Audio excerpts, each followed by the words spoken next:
He's checking his email, and he finds this response. And here it is. This is the actual letter. It says, Dear Mr. Davenport, I'm greatly interested in your memoirs you've sent me. They're very instructive. I agree with you that society has no business to permit degenerates to reproduce their kind. It gets much, much worse. It is really extraordinary that our people refuse to apply to human beings such elementary knowledge as every successful farmer is obliged to apply to his own stock breeding. Any group of farmers who permitted their best stock not to breed and let all the increase come from the worst stock would be treated as fit for inmates as in an asylum. You have that? Remember what I said? Or are they chasing you into a barn? Come on, little sheep. Come on. Here we have a president who says we should treat people like livestock. The president closes with this sweet, tender thought. Someday we will realize that the prime duty of good citizens of the right type is to leave his blood behind him in the world, and they have no business to perpetuate citizens of the wrong type. Faithfully yours, name the president. Anybody? Just shout it out. Who do you think it is? Not Woodrow Wilson. John McCain's favorite president, Theodore Roosevelt. By the time this segment is over, they might start scraping off one of the faces in Mount Rushmore, at least in your head. Because Theodore Roosevelt, it wasn't just one letter. Theodore Roosevelt also believed, you ready? Because this isn't ancient, this does tie to today. Quote, the presence of the Negro is the real problem. Slavery is merely the worst possible method of solving the problem. Hang on just a second. So the problem with the Negro problem is that we have Negroes. Oh, okay. Thank you, Theodore Roosevelt. Now, let me ask you, have we heard this kind of talk before? Hey, wait a minute. In the Weather Underground, right? The real problem with the country is these capitalists. We wouldn't have a problem with capitalism if it wasn't for all these capitalists. It just depends on who the group is. Now, this book,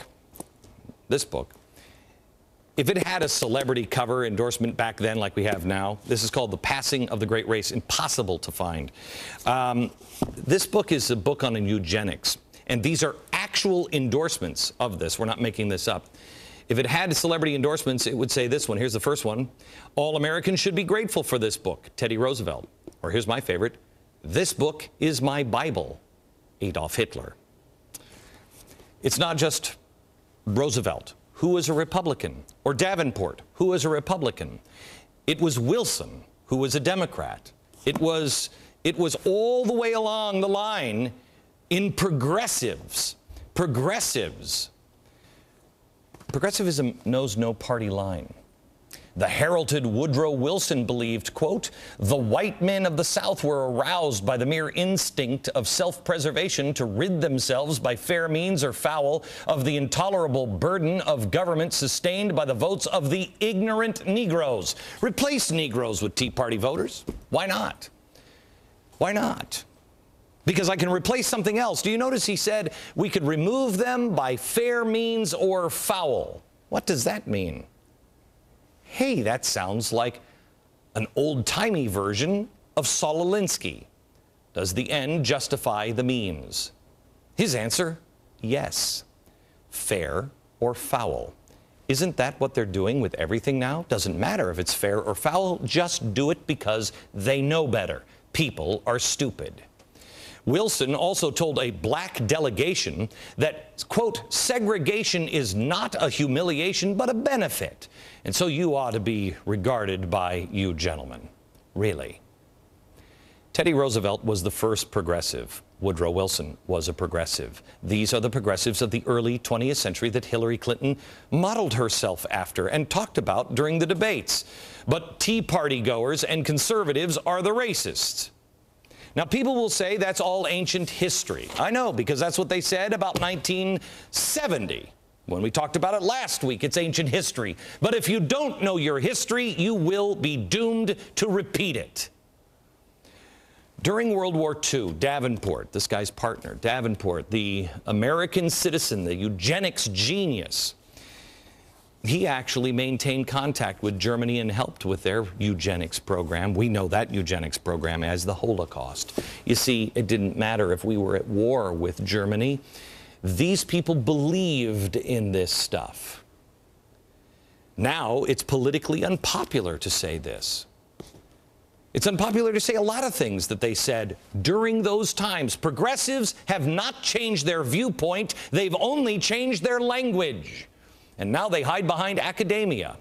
Let me ask you, if you can snuff the weak out because it's good for the collective, that's old-timey stuff. That's in this old dusty book. What's the difference between that and current science czar John Holdren? He said this in 1977, adding a sterilant to drinking water or staple foods is a suggestion that seems to horrify people than most proposals for involuntary fertility control. Indeed, this would pose some difficult political, legal, and social questions, as to say nothing of the technical problems. No such sterilant exists today, nor does one appear to be under development. To be acceptable, such substance would have to meet with some rather stiff requirements. Really?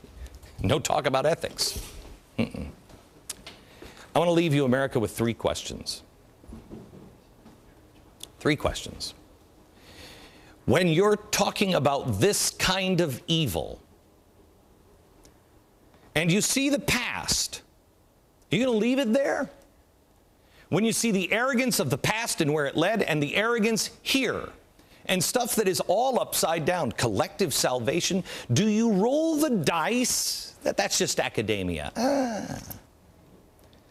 Second question, do you believe that our politicians are arrogant and will do whatever it is they want to do for their own glorification or their own salvation or their own wallet? And the third question is, and it's probably the most important, although we've never really truly achieved it, do we all truly believe that all men are created equal?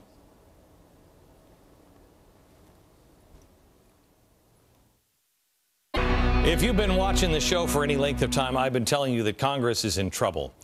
Congress is in trouble because they've made themselves irrelevant. And I believe the same can be said, if not now, very soon, with the mainstream media. The media's job is to be watchdogs of the republic, not the lapdogs of any administration. But that's exactly what they become. So, as a direct result of their not doing their own job, the federal government has been able to slip little things like this into the new financial reform bill. The SEC no longer has to comply with Freedom of Information requests. That's huge. The law exempts the SEC from providing information derived from, quote, surveillance, risk assessments, or other regulatory and oversight activities. Wow, that's kind of broad, huh? So now when the media is troubled by or curious about something that the SEC is doing, you're just going to have to wonder or hope. There's change. Even lawmakers are saying this is a big deal, like Democratic Senator Ted Kaufman, who is calling for it now to be rewritten. It won't be, but he's calling for it. Maybe he should have done that before it was passed.